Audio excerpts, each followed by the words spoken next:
Hello YouTube creators and subscribers, I just wanted to thank you all for tuning into my video. Today we're going to be going through the Constitution of the United States, Article 1, Section 5, and beyond. So let's begin. The Constitution of the United States, Article 1, Section 5. Each House shall be the judge of the elections, returns, and qualifications of its members, and a majority of each shall constitute a quorum to do business, but a smaller number may adjourn from day to day, and may be authorized to compel the attendance of absent members in such manner and under such penalties as each house may provide. Each house may determine the rules of its proceedings, punish its members for disorderly behavior, and with the concurrence of 2/3 expel a member. Each house shall keep a journal of its proceedings, and from time to time publish the same, expecting such parts as may in their judgment require secrecy, and the yeas and nays of the members of either house on any question shall, at the desire of 1/5 of those present, be entered on the journal. Neither house, during the session of Congress, shall, without the consent of another, adjourn for more than 3 days, nor to any other place with that in which the two houses shall be sitting. Article 1, Section 6. The senators and representatives shall receive a compensation for their services to be ascertained by law and paid out of the Treasury of the United States. They shall, in all cases except treason, felony, and breach of the peace, be privileged from arrest during their attendance at the session of their respective houses, and it is going to and returning from that same, and for any speech or debate in either house they shall not be questioned in any other place. No senator or representative shall, during the time for which he was elected, be appointed to any civil office under the authority of the United States, which shall have been created, or for allotments whereof shall have been increased during such time, and no person holding any office on the United States shall be a member of either house during the continuance in office. Article 1, Section 7. All bills for raising revenue shall originate in the House of Representatives, but the Senate may propose or concur with amendments as on other bills. Every bill which shall have passed the House of Representatives and the Senate shall, before it become a law, be presented to the President of the United States. If he approves, he shall sign it, but if not, he shall return it with his objections to the House in which it shall have originated, who shall enter the objections at large on their journal and proceed to reconsider it. If after such reconsideration 2/3 of that House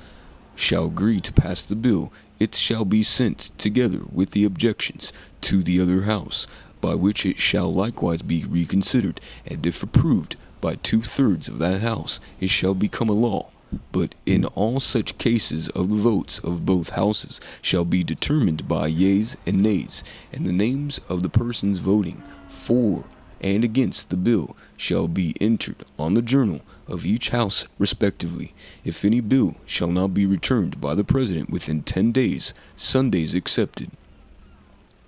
after it shall be presented to him, the same shall be a law in like manner as if he had signed it, unless the Congress, by their adjournment, prevent its return, in which case it shall not be a law. Every order, resolution, or vote to which the concurrence of the Senate and House of Representatives may be necessary, except on a question of adjournment, shall be presented to the President of the United States, and before the same shall take effect, shall be approved by him, or being disapproved by him, shall be repassed by 2/3 of the Senate and House of Representatives, according to the rules and limitations prescribed in the case of a bill. Article 1, Section 8. The Congress shall have power to lay and collect taxes, duties, imposts, exercises, to pay the debts, and provide for the common defense and general welfare of the United States, but all duties, imposts, and excises shall be uniform throughout the United States, to borrow money on the credit of the United States, to regulate commerce with foreign nations and among several states, and with Indian tribes, to establish an uniform rule of neutralization and uniform laws on the subject of bankruptcies throughout the United States, to coin money, regulate the value thereof and of foreign coin, and fix the standard of weights and measures, to provide for punishment of counterfeiting the coins and current coin of the United States, to establish post offices and post roads, to promote the progress of science and useful arts by securing for limited times to authors and inventors the exclusive right to their respective writings and discoveries, to constitute tribunals inferior to the Supreme Court, to define and punish piracies and felonies committed under the high seas and offenses against the law of nations, to declare war, grant letters of marque and reprisal, and make rules concerning capturing of land and water, to raise and support armies, but not appropriation of money to that use shall be for longer term than 2 years, to provide and maintain a navy, to make rules for the governments and regulation of the land and naval forces, to provide for calling forth the militia to execute the laws of the Union, suppress insurrections and repel invasions, to provide for organizing, arming, and disciplining the militia, and for governing such parts of them as many be employed in the service of the United States, reserving to the states respectively the appointment of the officers and the authority of training the militia according to the discipline prescribed by Congress, to exercise legislation in all cases over such district not extending 10 miles square for particular states, and the acceptance of Congress become the seat of the government of the United States, and to exercise like authority over all places purchased by the consent of the legislature of the state in which the same shall be, for the erection of forts, magazines, arsenals, dockyards, and other needful buildings, and to make all laws which shall be necessary and proper for carrying out into execution the foregoing powers, and all other powers vested by the Constitution in the government of the United States, or in any department or officer thereof. Article 1, Section 9. The migration or importation of such persons as any of the states now existing shall think proper to admit shall not be prohibited by the Congress prior to the year on 1808, but a tax or duty may be imposed on such importation not exceeding $10 for each person. The privilege of the rights and habeas corpus shall not be suspended unless when in cases of rebellion or invasion the public safety may require it. No bill or attainder or ex post facto law shall be passed. No capitation or other direct tax shall be laid unless in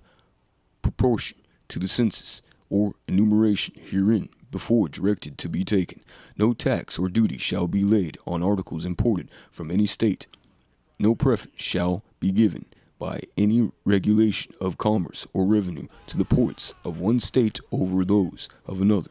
Nor shall vessels bound to and from one state be obliged to enter, clear, or pay duties in another.